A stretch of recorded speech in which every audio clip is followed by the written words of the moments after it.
छोटी सी झोपड़ी थी जहाँ रघु नाम का एक धोबी रहता था। वो अपने दो गधों संतू और चंचल के साथ हर सुबह नदी किनारे कपड़े धोने जाता। संतू शांत और मेहनती था, जबकि चंचल हमेशा आलस और बहानेबाजी करता। सुनो मालिक, आज तो पैर में मोच आ गई है। बस आधा बोझ ही लादना, वरना मेरी हड्डी पसली टूट जाएगी। अरे क्या है रे तेरा रोज के रोज हैं? अरे फिर वही रोज का राग। अरे तुझे काम से ज्यादा बीमारी का शौक है क्या? हैं? चल जल्दी कर, नहीं तो सूरज ऊपर आ जाएगा और कपड़े सूखने का वक्त नहीं मिलेगा। चल जल्दी, काम चोर कहीं का।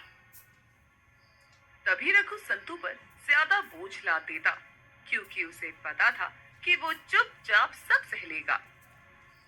कोई बात नहीं सत्तू, मालिक का काम तो पूरा करना ही है।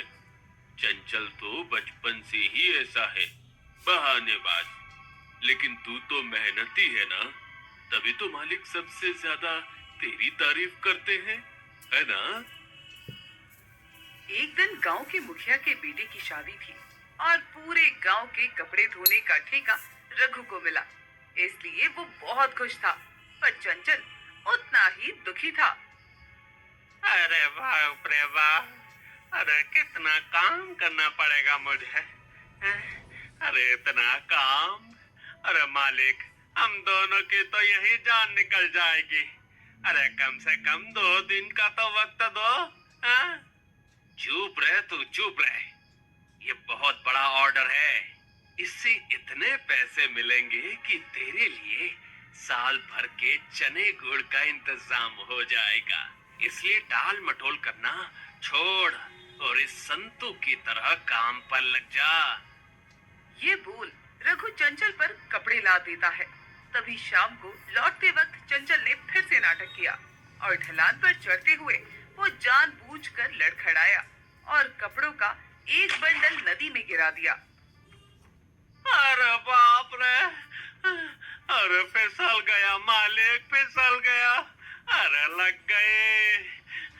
अरे और सारा कपड़ा पानी में गिर गया। अबे महामूर्ख गधे, अरे ये क्या किया तूने? अरे इतने महंगे कपड़े गिरा दिए। अरे तुझसे काम ठीक से नहीं होता, उल्लू के पट्टे। ले ले संतू, बेटा इसके सारे कपड़ों का गट्ठर भी तू ही लाद ले। तभी गुस्से में रघु ने बाकी का सारा बोझ संतू पर लाद दिया। संतू के पैर कांप रहे थे, पर उसने कुछ नहीं कहा।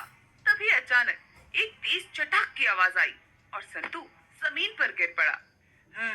चल। अबे संतू, संतू क्या हुआ तुझे? जल्दी उठ यार, अभी घर पहुंचना है, उठना। पर संतू ने हिलने की कोशिश भी नहीं की। उसकी आंखें बंद थी।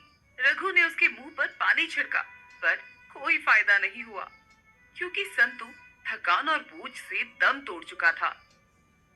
नहीं, ऐसा नहीं हो सकता संतू। संतू, तू मुझे छोड़कर कैसे चला गया संतू? अब मैं क्या करूंगा? मेरा धंधा तो चौपट हो जाएगा। संतू के मरने के बाद रघु टूट चुका था। तभी उसकी नजर चंचल पर पड़ी, जो बिना किसी शर्म के घास चर रहा था। अबे तू, अरे तू ही है मेरे संतू का हत्यारा। तेरी आलसी आदतों की वजह से ही संतू मरा है। तुझे तो सबक सिखाना ही होगा। तू रुक जा। तभी रघु ने एक मोटी लाठी उठाई और चंचल पर धड़ाधड़ बरसानी शुरू कर दी। अरे अरे अरे मालिक, माफ कर दो मालिक। अरे गलती हो गई। अरे आप कभी आलस नहीं करूंगा मालिक। प्लीज मालिक छोड़ दो, प्लीज प्लीज प्लीज। अरे अरे अरे बचाओ। अरे अरे मैं मर जाऊंगा मालिक।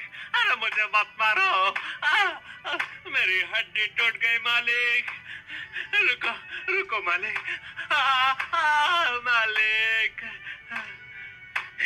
ले ले अपना इनाम। आज तेरी आदतों का अंत कर दूंगा। न रहेगा बॉस, न बजेगी बांसुरी। जब तक रघु रुका तब तक बहुत देर हो चुकी थी। चंचल के चारों टांगे टूट चुकी थी और वो जमीन पर पड़ा कराह रहा था। ये मैंने क्या कर डाला? अब तो ये भी काम का नहीं रहा। दोनों गधे चले गए। अब क्या होगा?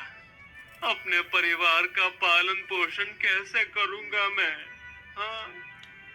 तभी रघु चंचल को घसीटते हुए झोपड़ी तक लाया।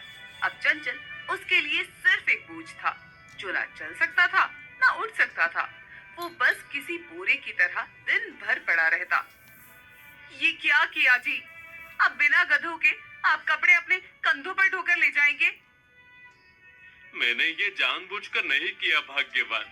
इस आलसी की वजह से हमारा प्यारा संतू मर गया। मैं तो उसे इसी की सजा दे रहा था। ना मैं मुखिया जी का ऑर्डर पूरा कर पाया, ना अपने दोनों गधों को बचा पाया।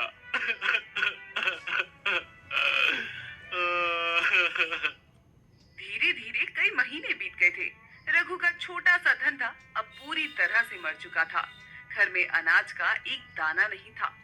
कर्जदार दरवाजा पीट पीट कर जलील करते थे और बच्चे भूख से तड़पते हुए रोते थे। रघु का घमंड अब मिट्टी में मिल चुका था। मुखिया जी, बस बस इस बार की बात है। थोड़ा सा ही उधार दे दीजिए। बच्चों ने 3 दिन से मुंह में कुछ भी नहीं डाला है मुखिया जी। आ जाओ सामने से रघु। तुम्हारी सुनने वाला अब इस गांव में कोई नहीं बचा। तुम्हारे पास देने के लिए कुछ भी नहीं है और लेने के लिए सिर्फ उधार है। जाओ यहाँ से। अरे मत आना मेरी दुकान पर रघु। अरे पिछले 100 रुपए अभी तक नहीं दिए और फिर से मांगने आ गया है? चल भाग यहाँ से, चल जल्दी। सब खत्म हो गया, सब कुछ। अब कहाँ जाऊं, क्या करूं? रघु खाली हाथ और टूटे हृदय के साथ अपनी झोपड़ी में लौटा, जहां उसका बीमार गधा चंचल एक कोने में दर्द से कराह रहा था। सुनते हैं जी, देखिए इस गधे को, ये सिर्फ दर्द ही झेल रहा है। जिंदगी में इसके लिए कोई जगह नहीं बची, ना हमारे लिए और ना ही इसके लिए। क्या कर सकते हैं भाग्यवान? भाग्य ही कुछ ऐसा है, कोई रास्ता नहीं है। एक रास्ता है, एक ऐसा रास्ता जिसके बारे में किसी ने सोचा भी नहीं होगा। ये जिंदा है तो सिर्फ हमारे लिए बोझ है। मरने के बाद इसकी लाश सड़ेगी, लेकिन अगर इसका गोश्त, इस गधे का गोश्त हम इस्तेमाल करें और इसकी बिरयानी पकाकर बेचे तो हम एक नया धंधा चालू कर सकते हैं। अरे अरे क्या कह रही हो तुम? पागल तो नहीं हो गई? ये कैसी शैतानी बात कर रही हो? अरे अरे गधे की बिरयानी कैसे बना सकते हैं, वो भी बीमार गधे की? माना ये दुष्ट था, लेकिन ये मत भूलो बचपन से ये हमारे साथ हमारे बच्चों की तरह पला बड़ा है। शैतानी नहीं, जिंदगी की मजबूरी है जी। देखिए अपने बच्चों को, भूख के मारे उनके पेट में चूहे दौड़ रहे होंगे। क्या आपकी इज्जत, आपका धर्म, आपके बच्चों की एक रोटी से भी ज्यादा कीमती है? रघु ने अपने बच्चों की ओर देखा, उनके पतले भूख से सूखे चेहरे, और उसने उन लोगों का चेहरा याद किया जिन्होंने आज उसे जलील किया था। उसकी आंखों में एक अजीब सा जुनून उतर आया। वो सब कुछ भूल गया, बस बच्चों की भूख उसे दिखाई दे रही थी। ठीक है, जो करना है करो। एक छुरी लाओ, अभी इस चंचल को इस दर्द से हमेशा हमेशा के लिए आजाद कर देता हूँ। तभी अगले दिन गांव के चौराहे पर एक छोटी सी दुकान खुली, जिस पर एक टूटे हुए तख्ते पर लिखा था, रघु की खास हिमालयन बिरयानी, जिसका स्वाद सब बिरयानी से अलग था। थोड़ा कड़क लेकिन जबरदस्त खुशबूदार। अरे वाह, ये कैसा गोश्त है भाई रघु, बिल्कुल अलग, जैसा कभी खाया ही नहीं भाई। ये हिमालय की इच्छाधारी मुर्गी है भाई साहब। बहुत दुर्लभ है, जड़ी बूटी खाकर जिंदा रहती है। अरे इसे पकड़ना बहुत मुश्किल है। इच्छाधारी मुर्गी, अरे वाह भाई वाह, कभी सुना ही नहीं। लो पैसे और एक प्लेट पैक करो मेरे लिए, घर वालों को भी चखाना है। अरे भाई तुम्हारी ये इच्छाधारी मुर्गी की बिरयानी, वाह वाह वाह वाह वाह। धीरे धीरे रघु की दुकान चल पड़ी। वो गरीब धोबी से अमीर बिरयानी वाला बन चुका था। तभी उसने नए कपड़े खरीदे, अपना घर ठीक करवाया और वही गांव वाले जिन्होंने उसे पहले धुतकार कर भगाया था, अब उसकी चापलूसी करते थे। अरे रघु भाई, आप तो छुपे रतन हो, हैं? अरे इतनी शानदार बिरयानी बनाते थे और हमें बताया तक नहीं भाई। हाँ यार। हाँ भाई, अब तो आप मशहूर हो गए हो, बड़े बड़े लोग दूर दूर से आपकी बिरयानी खाने आते हैं। हाँ जी, शुक्रिया, सब भगवान की कृपा है। तभी एक दिन चंचल गधे का गोश्त खत्म हो गया, जिसे देख रघु की सिट्टी बिट्टी गुम हो गई। अरे यार, ये क्या हो गया? एक तरफ मेरी गधा बिरयानी, मतलब हिमालयन मुर्गी की बिरयानी की मांग आसमान छू रही है, दूसरी तरफ गोश्त ही खत्म हो गया। कुछ कर रघु, अरे कुछ कर। तभी रघु पड़ोस के गांव में जाने लगा और वहां से बूढ़े अनचाहे बेकार गधे खरीदने लगा और अपने डरावने धंधे को जारी रखा। ये कितने का देगा? अरे साहब, अरे ये तो बेकार पड़ा है, आप ले जाइए, 50 रुपए में दे दूंगा। लो, अगला हो तो बता देना, मुझे हर हफ्ते चाहिए। इतने सारे गधे हैं? क्यों भाई, क्या करोगे इतने सारे गधों का? मेरी मजबूरी है, तुम्हें क्या, पैसे लो और खुश रहो, ज्यादा दिमाग मत चलाओ, समझे? और इस तरह रघु की दुकान फिर से चल पड़ी। बिरयानी की खुशबू फैलती गई, पैसे की गंध बढ़ती गई और रघु के अंदर का इंसान धीरे धीरे मरता गया। वो झूठ अब उसकी सच्चाई बन चुका था। वाह रघु वाह, तेरे दिमाग का तो जवाब ही नहीं। 50 रुपए में जहाँ 1 किलो मुर्गी भी नहीं मिलती, वहाँ तू 80 किलो का गधा खरीद लाता है। तभी अगले दिन से ही गांव में एक अजीब सी हलचल शुरू हो गई। सभी गांव वाले अजीबोगरीब हरकत करने लगे।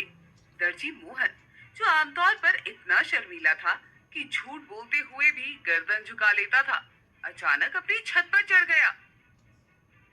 अरे सुनो सुनो सुनो, अब सुनो, मैं हूँ इंग्लैंड का बादशाह।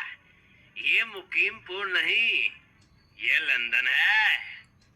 मेरे सामने से हट जाओ, नहीं तो तुम्हारी गर्दन कलम कर दूंगा। मंदिर के पुजारी चतुरदास, जो हमेशा भगवान के भजन गाया करते थे, अचानक मंदिर के बाहर नाचने लगे। अरे ओए, अरे ये भगवान का घर नहीं, अरे कोई तवायफ खाना है। अरे तुम लोग क्यों माला फूल लेकर खड़े हो?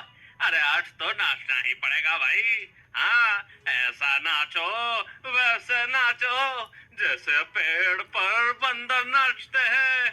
देखो, जैसे मैं नाचता हूँ। और किसान हरपाल, जिसने अपनी पूरी जिंदगी में पत्ती भी बिना वजह के नहीं जलाई थी, वो अपने ही खेत के ढेर को आग लगाकर खिलखिलाता हुआ हंस रहा था। अरे आग, अरे आग देखो, कितनी सुंदर आग है।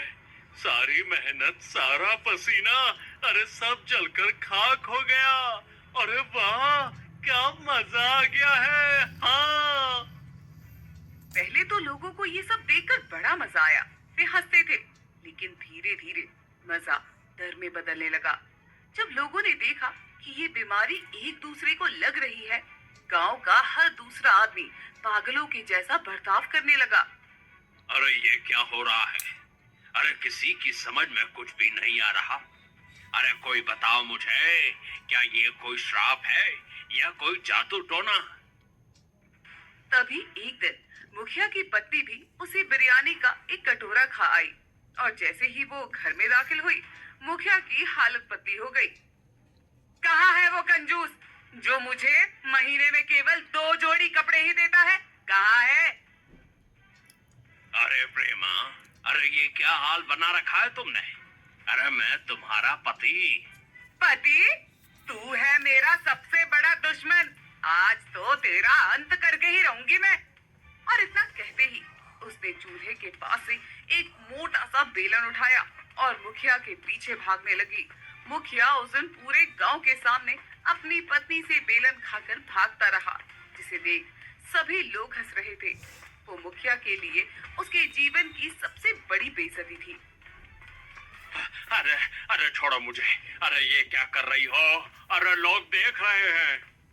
तो देखने दो ना, आज तो तेरी खैर नहीं। बोल, मुझे 2 जोड़ी साड़ी लाकर देगा कि नहीं? नहीं तो मैं सारा आसमान सर पर उठा लूंगी। तभी मुखिया की पत्नी ने उसे एक डंडा मारा, जिससे उसके सर से खून बहने लगा। अरे लग गई, अरे लग गई रे। अरे दूंगा भाग्यवान, 2 जोड़ी 4 जोड़ी साड़ी लाकर दूंगा। बस तुम मुझे बख्श दो। ठीक है, अभी जा रही हूँ, लेकिन फिर जरूर आऊंगी अगर तुम खाली हाथ आए तो। उसी पल मुखिया ने ठान लिया कि वो इस पागलपन की जड़ का पता लगाकर ही रहेगा।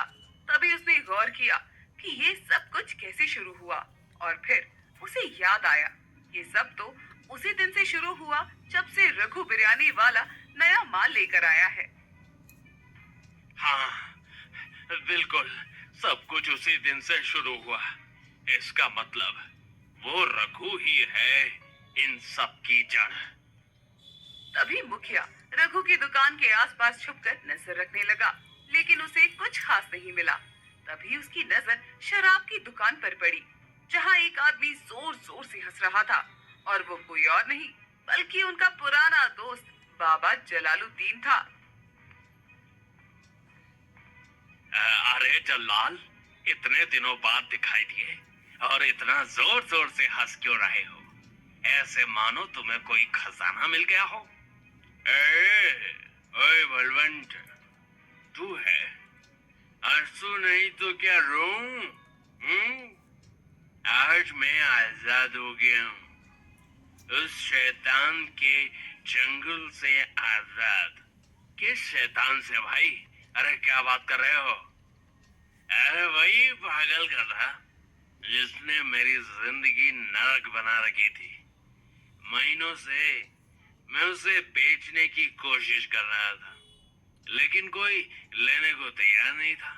आखिर उस मूर्ख रघु बिरयानी वाले ने उसे सस्ते में खरीद लिया।